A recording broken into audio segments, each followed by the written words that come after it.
أعوذ بالله من الشيطان الرجيم بسم الله الرحمن الرحيم سبحانك لا علم لنا إلا ما علمتنا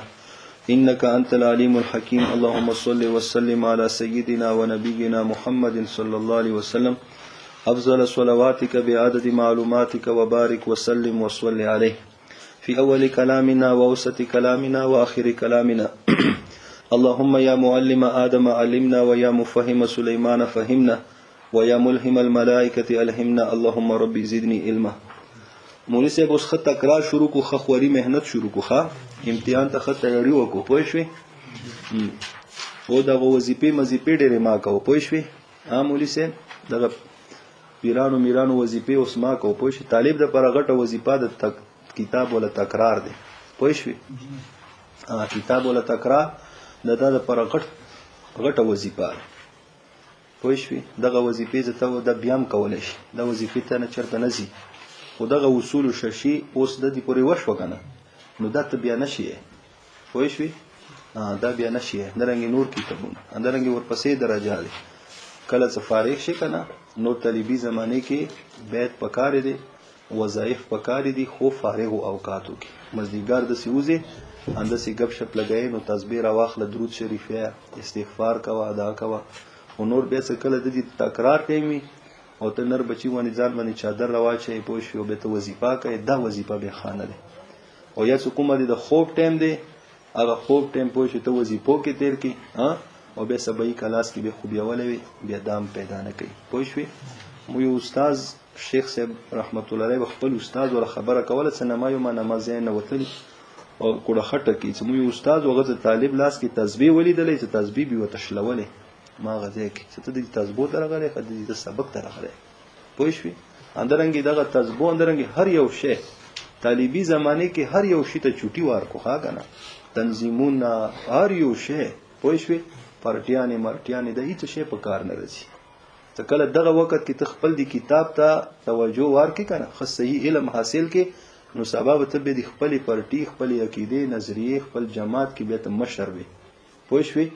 او کله چې ورده نه کړ دغه وخت نه پوه شو ته ناره لګای پوه شو بیجونو پسې لګیدلای جانډو پسې لګای مخ کې ورسته کته پورته نو بیا اخیره پورې بتاند سیخ کته پورته کېږي اندسې مخ کې ورسته بکېږي پوه شو ولې کني وای ګورو چې شمدید نظر وکړو خپل مخ ته وګورو چې دا څنګه دا څنګه او چې چاته مرتبه لا پکور کړی وي هغه څنګه نو ورسې مولوی صاحب نو دغه وخت تاسو طالبي دي تاسو پړای دي خو خوري مهنت کوو خپل کتاب کې نو دا ټول شیونه د چوک د نوړی نه د خطابت په چوک یو سی نه بد نه د پیری مریدي چوک یو سی نه بد نه د تنظیمونه چوک یو سی ار یو شی هغه بیا رچی خو دغه کتاب بیا نه رچی او دغه ثالثه درجه کې تاسو کوم کتابونه ویلو کنه بدل لاړو ته دوباره خو ثالثه نشي دوباره ثالثه یې هیڅ کوم نه تاسو کې دا خو درنه لاړه کنه مونږ د نور کلونه بم در نتیر شي او دا ګور اخیره فصل دی کې مونږ ته اندغه سبق دی کنه او بیا اخروی اعتبار سره هم مونږ ته اندغه سبق دی چې تاسو به یو ورځ مونږه عمل نامې هم اخیره پاڼې راوړو مونږ ته په پاته نه وي چې نن زما اخیره فصل دی نن د ما اخیری پاڼې دی پوه شئ بس کرامن کاتبین نن څه ولي کلو هغه بلی کی دغه عمل نامه به ټپ کیږي د اسرائیل علی السلام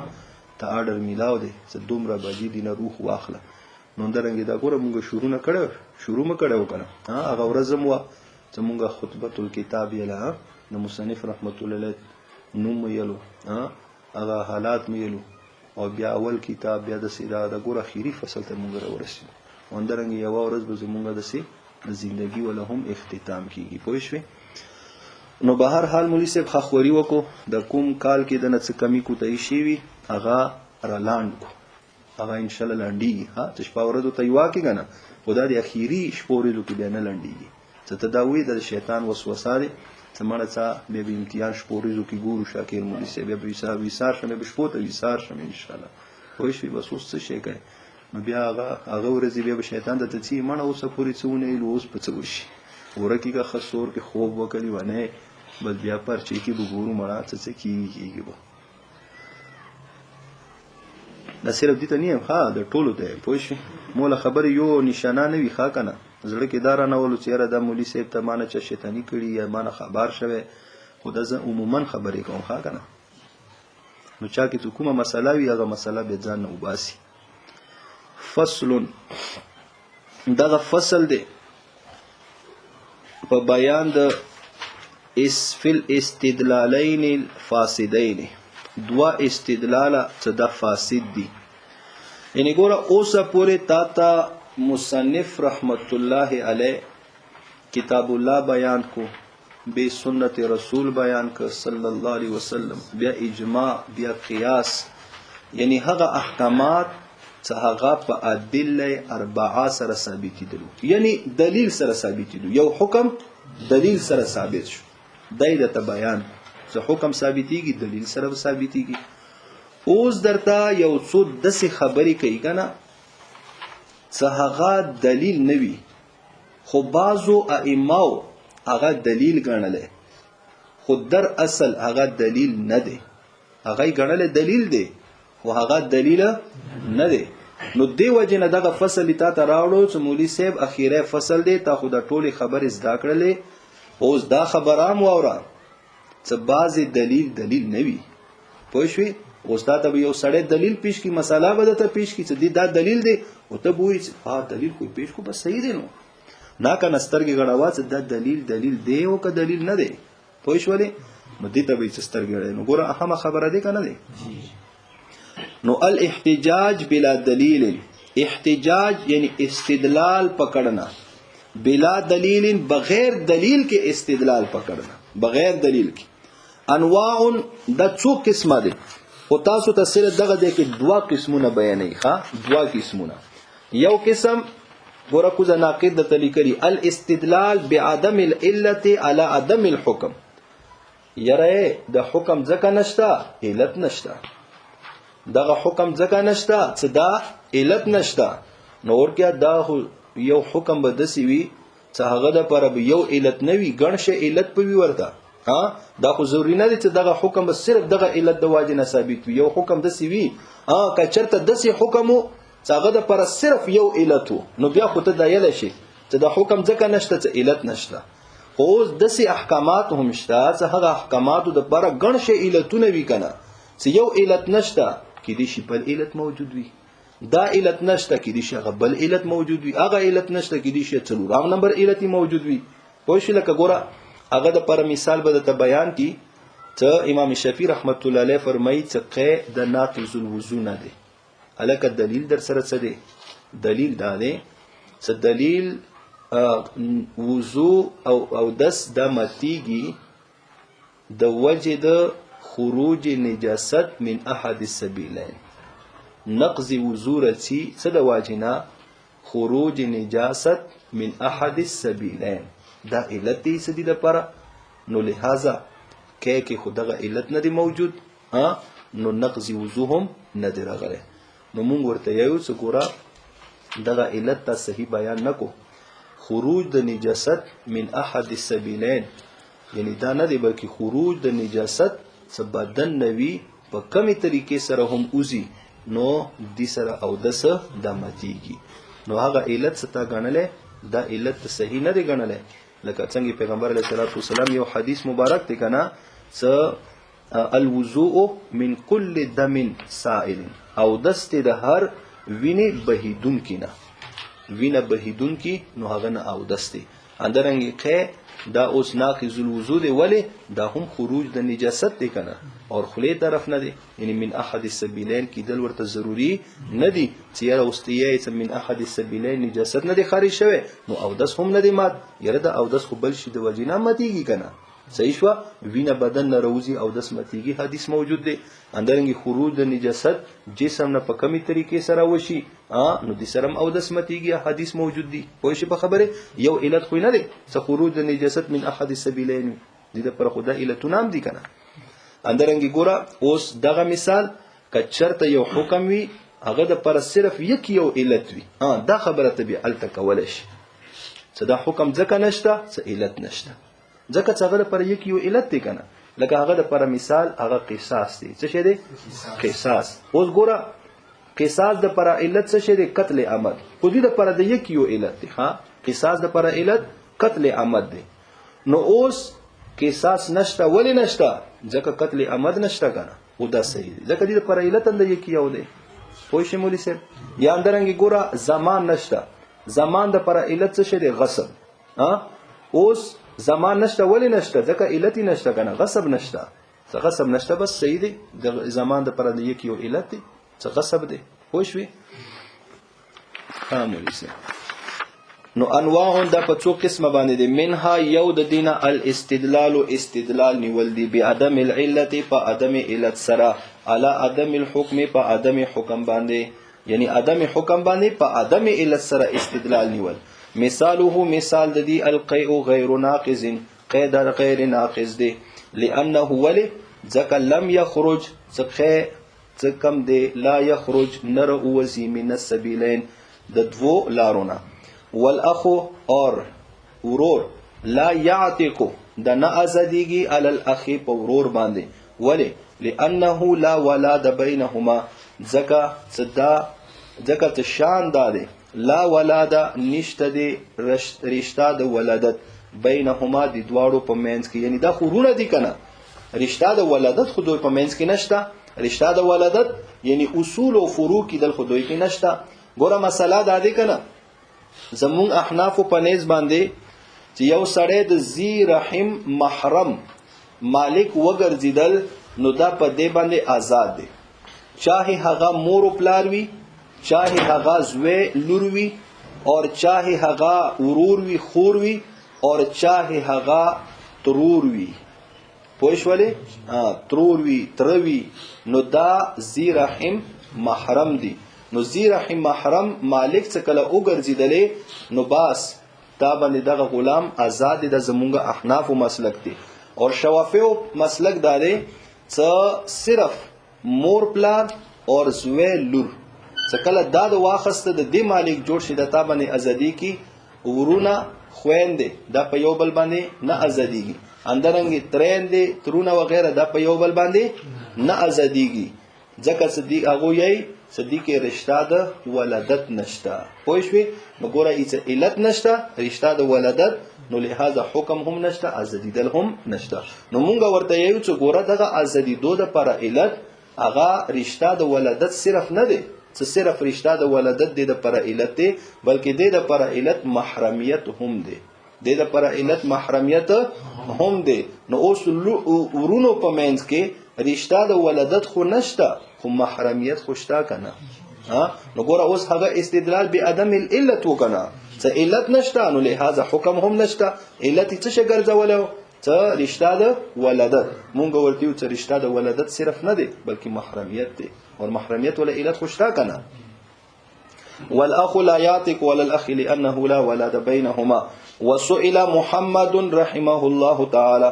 پوښتنه وکړل شو محمد رحمت الله علینا، ایجب آیا واجب دی القصاص قصاص علی شریک الصبی په شریک د صبی باندې، یعنی شریک د صبی باندې قیاس. ګوره قاتلان دوا کسان دي، یو وړوکې ماشوم دی نابالغه او یو ورسره غټ کس دی بالغ، د دواړه لګیا شو زید قتل کړلو، دواړو په شریک باندې زید قتل کړو. نو اوس مسله دا دی چې دوی باندې قصاص نشته. ولی نشته؟ ځکه قصاص نشته کنه. خچرته د دواړه بالغان وی کنه نو بیا دواړو باندې قصاص دی، بیا په دواړو قصاص دی. اوس کله یو نابالغ دی او یو بالغ دی نو اوس دی دواړو باندې قصاص نشته. ولی نشته؟ ځکه دی کې د نابالغ ماشوم دا مرفوع القلم دی، دا مرفوع القلم دی، نو مرفوع القلم دی نابالغ دی، نو لہذا دی باندې قصاص نشته. اوس هغه شریک باندې هم د دې ملګری باندې هم قصاص نشته. ولی ځکه چې هغه نه کله قصاص ساقط شو کنه، یو جز نه ساقط شو نو بل جز نه خپل په خپل ساقط شو. نو امام محمد رحمت الله علیه ته یو سړی راغلو ورته ویلو چې یاره شریک د صبی باندې قصاص شته، هغه ورته ویل چې نه نشته. ولی نشته؟ هغه ورته ویلو ځکه وړوکی ماشوم دی، دا مرفوع القلم دی، نو دی باندې قصاص نشته. ته کله یو جز نه ساقط شو نو هغه بل نه هم ساقط شو. نو ګوره اوس هغه دغه استدلال چې دا مرفوع القلم دی دغه دې لپاره علت وګرځیدو چې دا مرفوع القلم دی نو ځکه ور باندې قصاص نشته. نو هغه ویلو چې شریک الاب څه شي شریک الاب یعنی ګوره یو پلار لپاره تلو زوی په درو کړلو نو څکله هغه په درو کړو مړی کړل نو لہذا اوس دغه پلار باندې قصاص نشته پلار قصاص کول نشي ولی ځکه هغه آیت دی کنه فلا تقل لهما اف ولا تنهرهما وقل لهما قولا کریما یعنی اور بلدا دغه پلار په باره کې انت ومالک لابیک د پیغمبر علی السلام حدیث مبارک دی کنه اگرنګ بل پیغمبر علی السلام حدیث دی څ پلار یعنی دا بچی په بدل کې احساس کوله نشي نو لہذا دغه د واجنه پلار باندې قصاص نشته. څکله پلار نه قصاص ساقط شو نو لہذا غ شریک نه هم ساقط شو کنه ځکه چې شریک خو څکله یو جز نه ساقط شو نو بل جز هم ساقط شو کنه نو اوس دغه سړی ورته یای څکله ماشوم نه قصاص ساقط ته د وجه د مرفوع القلم نو اوس په شریک ته اب باندې به قصاص ثابت وي د وجه د دې چې د مرفوع القلم نه دی دغه پلار خو مرفوع القلم نه دی کنه څکله پلار مرفوع القلم نشو نو لہذا دوی باندې قصاص ثابت شو قصاص په دوی نه ساقط نه وي نو ګوره اوس عدم علت څه هغه دی عدم حکم د پاره وګس علت هغه څه شکل د مرفوع القلم نو لہذا حکم قصاص هم نشته نو موږ ورته یو څه ګوره د لپاره ضروری نه دی څه عدم حکم د پاره یعنی قصاص عدم د پاره علت هغه صرف مرفوع القلم کې دل دی بلکې دې لپاره نور هم علتونه دي پوه شوي نور علتونه څه شي لکه یو ملک یو شبا د ملک شوبا د ملک او شوبا د ملک د واجب نه هم قصاص ساقطيږي لکه ملک لکه یو عقار ولګیدل خپل غلامی قتل کو نو لہذا عقاب قصاص کول نشي ځکه خپل ملک دی کنه اندرنګ شوبا د ملک یو پلار ولګیدل زوی قتل کو نو شوبا د ملک راغله انت ومالک لابیک نو لہذا دا به قصاص کوله نشي نو دا دې علت د واجب نه نشي قصاص کوله دا نه چې دا مرفوع القلم نه دی نو لہذا اوس په قصاص کوله شي بلکې د بل علت موجود دی کنه پوهیږو مولوی صاحب وسئل محمد رحمه الله يجب القصاص اي واجب القصاص على شريك السبي په شریک السبي باندې قال لا ویل صلی الله علیه ان السبي ذکر السبي ورکه ماشوم رفع عنه القلم پورته کړل شوی دی دینه قلم یعنی دا مرفوع القلم دی قال السائل ویل السائل فوجب نو بیا خو واجب دی ان دا خبره یجب على الشريك الاب څه واجب دی شي قصاص په شریک د اب باندې ولی لان الاب ذکر دغه اب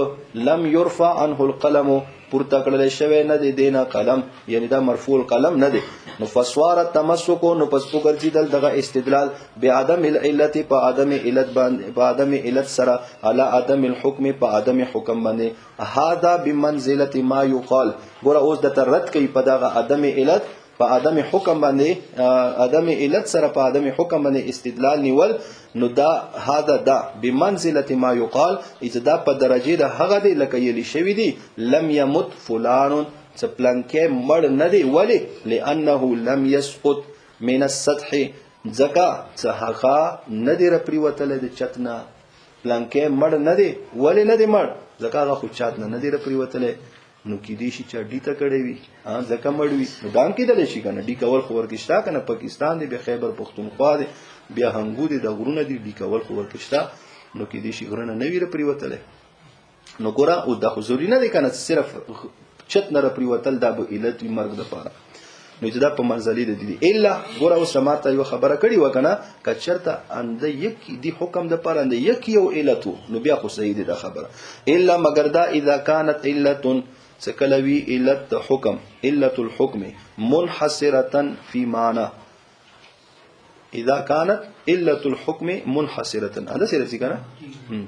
اذا كانت علت الحكم سکلوی علت حکم منحصره في معنى منحصر په معنا کې وي دغه علت به دغه معنی کې منحصر وي فيكون ذلك المعنى نو به دغه معنا دغه علت لازما للحكم لازم دی حکم د پاره فیستدل نو استدلال وکول شي بانتفائه په انتفاع دغه معنی سره په دغه علت سره علی عدم الحكم په عدم حکم باندې لکه ګوره مثاله مثال د دې ما هغه دی رویه عن محمد رحمه الله چې روایت کړل شوی د امام محمد رحمت الله علیه انه صدق محمد رحمت الله علیه بشک قال یریدی ولد المغصوبه ولد بچی د مغصوبی وینځي لیس بمضمون دا مضمون نه دی لکه ګوره یو سړی دی هغه یو وینځه غصب کړله ها دغه وینځه حامله وا څو وخت بعد دې سره بچی وځيګول اور بیا دغه وینځه دې سره هلاک شو نو اوس خو به دا مالک ته زمان ورکوي کنه غصب یې کړی دی نو اوس ګوره دغه بس صرف د دې وینځي ولا زمان ور کوي او کداغه ماشوم ولا به ور سره زمان ور کوي نو یې نه دا به صرف د وینځي ولا زمان ور کوي ولی ځکه ماشوم کې خو غصب نه دی راغلی ماشوم کې غصب ولی نه دی راغلی څنګه نه دی راغلی حاشیه کې د تعریف لیکل دی هغه تعریف وګورو نو بیا به ور باندې خپو شو غصب چاته یې فإن الغصب عبارة عن اثبات اليد على مال الغير دا ثابتول د قبضی دی علی مال الغیر په غیر ولا مال باندې دا تعریف خو صحیح دی ماشوم د غیر دی کده تا دی د غیر دی کنه دا خو د آقا دی د مولا دی کنه نو اثبات خو ید ور باندې راغله خو بحیث په داسې حیثیت سره دغه اثبات ید په مال د غیر باندې وی یزیل الغاصب ید المالک زائل کی دغه غاصب قبضه د مالک قبضه د مالک دغه غاصب لګیا شي هغه زائل کی نو دغه ماشوم باندې د مالک ولا قبضه وا د آقا ولا قبضه وا نه وکنه دا خو دی غاصب سره پیدا شوی دی کنه نو ګوره دی باندې د غصب ولا تعریف صادق نشو نو چې کله دا غصب نشو زمان د پر علت خو د غصب دی نو لہذا دی باندې زمان د ماشوم ولا نشته صرف د وینځي ولا دی ليس بمضمون لانه ذکدا ليس بمغصوب دا مغصوب نه دی ولا قصاص على الشاهد في مساله شهود القصاص اذا رجعوا ګوره مساله دا دی چې اوس زید باندې دعوا وشوه چې دی امر قتل کړی دی او دوا گواهان قائم شو په زید باندې چاو بالکل مو په مخ کې دغه زید لګیا شو تمبانچای روا خستله او دغه امر ډاز وی وشتل ل قاضي صاحب لګیا شو زید خلاف فیصله وکړه چې دا د قصاص کړل شي نو هغه قصاص کړل شو څو میاشتو بعد دا تبلیغ تلاړو او توبه یې وبستله یره مونږ خو ډېر سخت جرم کړی دی زید مونږ وجنه قصاص په دروغو مګوهی کړی دی هغه راغله قاضي ته رجوع وکړه چې یره مونږ په دروغو گواهی کړی و نو اوس راشه اوس ګورا زید خو بی ګناه قتل کړل شو چا د واجنه دغه گواهانو د واجنه گواهانو رجوع وکا یا یو گواه رجوع وکا یا دواړو وکا نو آیا اوس دوه قصاص کولای شي هیڅ نه بشي قصاص کولای ولی ځکه قصاص د پر علت هغه قتل دی قتل عمد دی و دغه گواهانو گواهی کړي دی قتل خو نه دی کړی کنه وای شوی نو ولا قصاص نشتا علی الشاهد په گواه باندې په مسأله شهود القصاص په مسئله د گواهانو د قصاص کې اداره جاو څکله هغه رجوع وکي ولی لانه ځکه دغه شاهد هغه شاهد چې هغه رجوع کړي دی لیس بقاتل دا قاتل نه دی وذالک اور دغه حصار یعنی دغه حصار د علت چې دا ثابت دی لأن الغصب ذکر دغه غصب لازم دا لازمون کې دی لزمان الغصب د پاره د زمان د غصب دغه غصب دا لازم دی د پاره د زمان د غصب اور والقتل اور قتل لازم لوجود القصاص دا لازم دی د پاره د وجود د قصاص یعنی قصاص د پاره علت هغه قتل دی زمان د پاره علت هغه غصب دی صرف ہی غصب دی اور قصاص د پاره علت صرف ہی قتل دی بس